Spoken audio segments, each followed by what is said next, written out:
c'est vrai que les enjeux et les incertitudes en matière de télétravail, on a vu, elles sont déjà nombreuses par nature lorsqu'on est en franco-français. On a vu tout ça lors du webinaire du 28 janvier dernier, qui sera mis jeudi au plus tard en ligne, en replay sur le blog de Tage.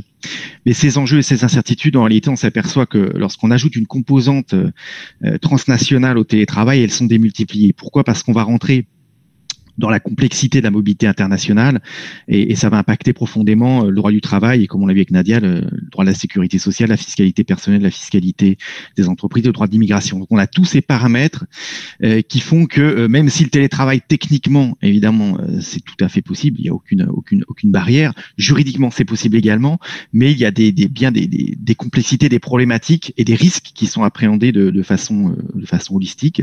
Alors en droit du travail, il n'y a rien dans le Code du travail qui réglemente la question. Dans les accords nationaux interprofessionnels qui réglementent le télétravail, donc de 2005 et 2020, il n'y a rien non plus. Donc ça veut dire quoi? Ça veut dire que c'est à l'entreprise elle-même, par la norme de mise en place du télétravail, donc un accord collectif d'entreprise ou une charte, de bien cadrer les choses et de bien les réglementer. Déjà, est-ce qu'on autorise ou pas le télétravail transnational? Il faut être clair dans la charte. Et ensuite, comment est-ce qu'on l'encadre? Est-ce qu'on limite à certains pays ou pas? Pourquoi? Parce qu'il faut déterminer des critères objectifs dans la charte ou dans l'accord collectif d'entreprise pour être en mesure de refuser sur des critères objectifs des demandes de télétravail de la part de salariés. Si on n'a pas cadré les choses, eh bien on peut assister à des débordements. D'une toute façon, le salarié a une obligation de loyauté, donc il devra signaler à son employeur s'il télétravaille depuis un pays étranger, ça c'est un fait, mais il faut bien cadrer les choses en amont pour éviter les zones grises et surtout les zones de risque. Alors, on a aussi donc une obligation de sécurité qui est à la charge de l'employeur pour son télétravailleur.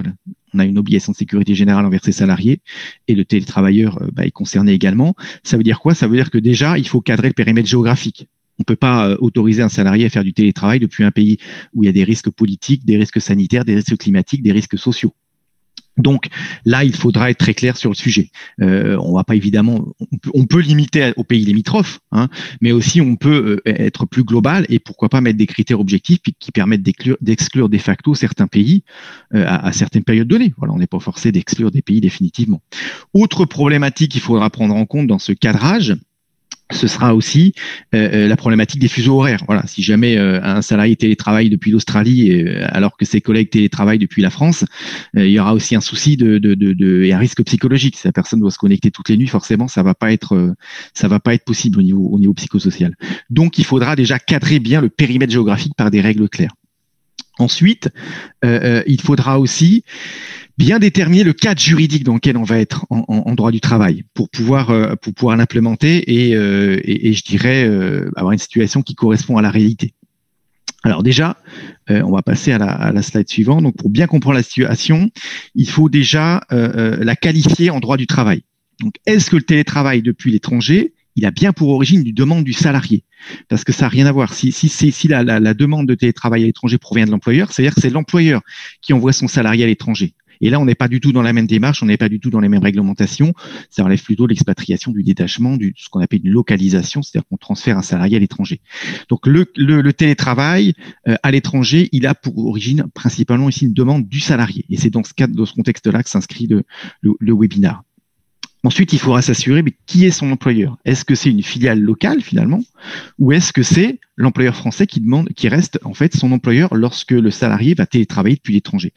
Alors, un contrat de travail, ça dépend pas de la volonté exprimée par les parties dans un document, ni de la dénomination d'un document. Mais il faut bien prendre en compte les conditions réelles dans lesquelles les tâches s'exécutent. C'est caractérisé par quoi un télétravail? C'est une personne, un salarié, donc qui travaille sous l'autorité d'une autre personne appelée employeur en contrepartie d'une rémunération. Et ce qui est important, c'est que c'est l'employeur qui a le pouvoir de donner des ordres, d'en contrôler l'exécution, d'en sanctionner les manquements. C'est le lien de subordination. C'est comme ça qu'ils vont avoir un contrat de travail. Donc, je peux très bien avoir un contrat de travail officiel avec une société qui, en réalité, n'exerce pas ce lien de subordination, et avoir un contrat de travail non officiel, non reconnu avec une société qui, en réalité, exercera de façon occulte ce lien de subordination. Donc, il faut évidemment que ce soit la société qui exerce le lien de subordination qui soit l'employeur officiel. C'est mieux, c'est plus conforme. Alors, on aura trois principales hypothèses en matière de télétravail international de façon permanente. On aura le salarié qui travaille pour une société française et qui a son domicile à l'étranger. Il travaille en présentiel en France. Un jour, la société décide de passer en télétravail totalement ou de façon partielle. Et le salarié, comme il a son domicile à l'étranger, il va être amené à télétravailler depuis l'étranger. On a aussi le cas d'une société qui recrute un salarié pour travailler en France, mais le salarié réside à l'étranger. Et dans le cas du télétravail, il va télétravailler depuis l'étranger, partiellement ou totalement. On a aussi le cas d'un salarié qui habite en France, il travaille en présentiel en France, la société passe en télétravail, donc il travaille en totalité ou en partie en télétravail, et un jour il décide de déménager à l'étranger. Alors, est-ce qu'on peut s'opposer à ce déménagement? Non, parce que la liberté de choix du domicile est un principe fondamental, et on ne peut pas empêcher un salarié d'aller habiter où il le veut, tant qu'il est évidemment en mesure d'exercer correctement ses fonctions. Si jamais la société a mis en place le télétravail, le salarié peut très bien, si la politique de télétravail l'autorise, aller faire son télétravail à l'étranger. Alors, avec qui le lien de subordination finalement sera maintenu? Eh bien, avec la société française manifestement, puisque le poste physique est situé en France, c'est-à-dire que les collègues de ce salarié qui a choisi de télétravailler depuis l'étranger, eux, ils télétravaillent depuis la France, ou ils travaillent en présentiel depuis la France.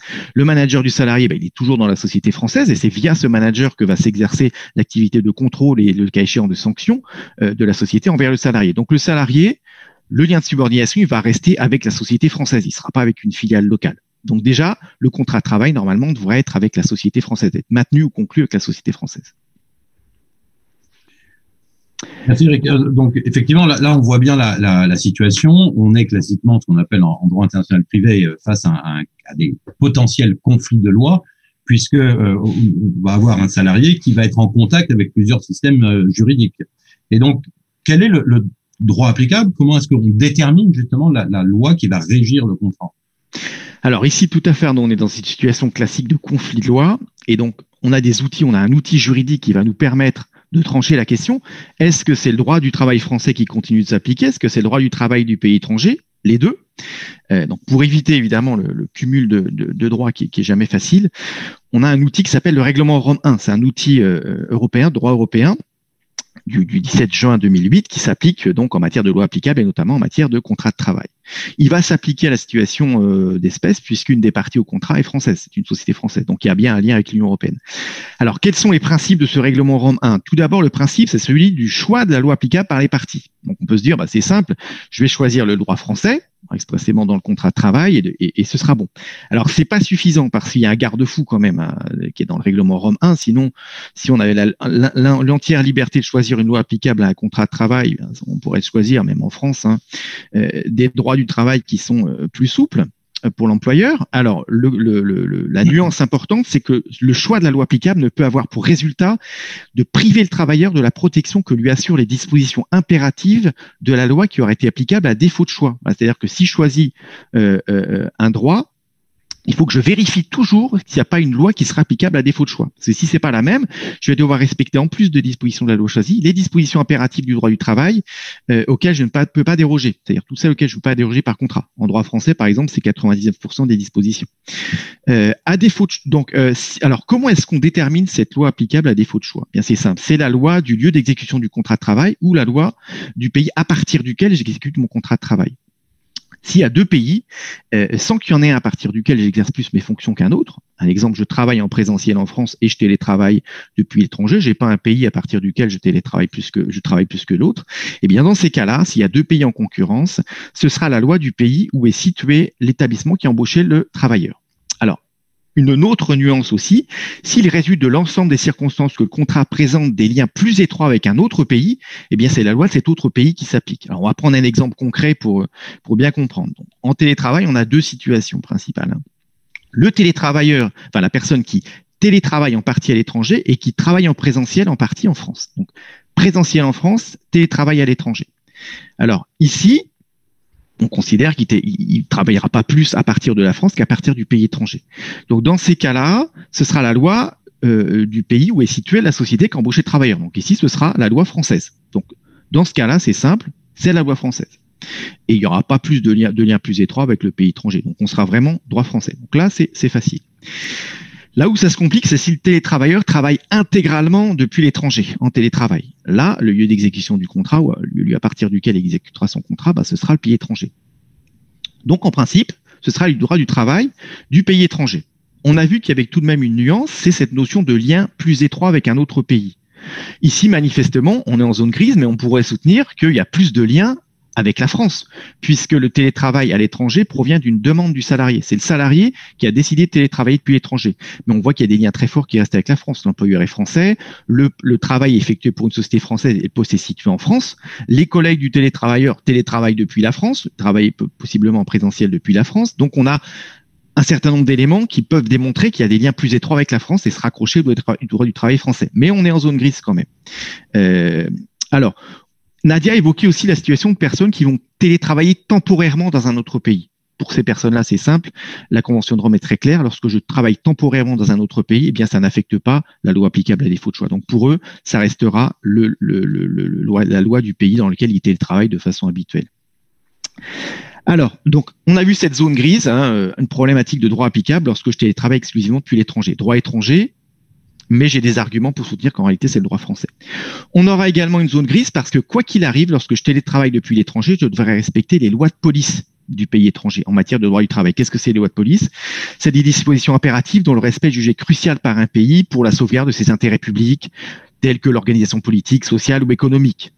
Et il faudra se conformer, quoi qu'il arrive, quelle que soit la loi applicable au contrat, il faudra se conformer à ces lois de police. En France, par exemple, ce serait le travail le dimanche, les durées maximales de travail et les durées minimales de repos.